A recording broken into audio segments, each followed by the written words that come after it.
Now, let's switch our focus and talk about another colony, which is Pennsylvania. And whenever you talk about Pennsylvania, you have to talk about a man whose name is William Penn. And inevitably, when I talk about William Penn, I have at least one student who asks me, Mr. Zollak, is that the guy from the Quaker Oats box? And I actually had to go look this up. The answer is no. The Quaker Oats guy is not William Penn, but William Penn was a Quaker. And that's why the two of them look so similar. Now you might wonder, well, what is a Quaker? Well, a Quaker is a religious group. Specifically, it's a branch of Christianity, and it was founded by a man whose name was George Fox. Now, the Quakers were not very popular in England at this time. And it's because many of the beliefs of the Quakers created a lot of friction with the other English citizens. Let me see if I can give you some examples. The Quakers believed in the importance of an individual's direct connection with God, which of course would downplay the importance of religious leaders. So that's not something that's going to make them particularly popular with the Anglican clergy, for example. They also believed that all people are equal before God. Well, that's not something that's going to go over very well with the English nobles. And they opposed war. They refused to serve in the army. That's something that's not going to make British citizens very happy.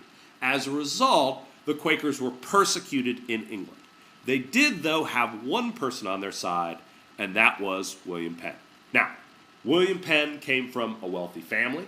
In fact, he was a childhood friend of King Charles II. So he has what are, by all accounts, a very bright political future. That's why everybody is so surprised when he announces that he's going to kind of turn his back on this and become a Quaker. But William Penn decides he's going to leverage whatever political capital he has left for not only his own sake, but the sake of the other Quakers in England. And what he does is he goes to Charles II and he proposes to him that Charles create a new colony that would allow Quakers to practice their religious beliefs.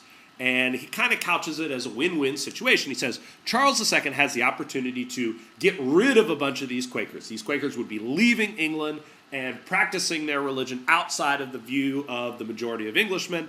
It's also then an opportunity to help out his friend. Remember, William Penn was a childhood friend of Charles II.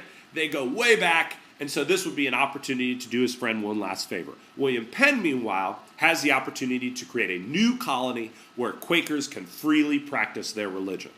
And Charles II says yes. He creates this new colony, which becomes known as Pennsylvania. And William Penn, meanwhile, does his part. He drafts a document called the Frame of Government of Pennsylvania. And that document outlines the religious freedoms that the colonists there are going to enjoy. In fact, William Penn refers to this colony as a holy experiment. What do you think of that phrase? What do you suppose he means when he says a holy experiment? Think about that for a second, and when you're ready, unpause the video and we'll talk about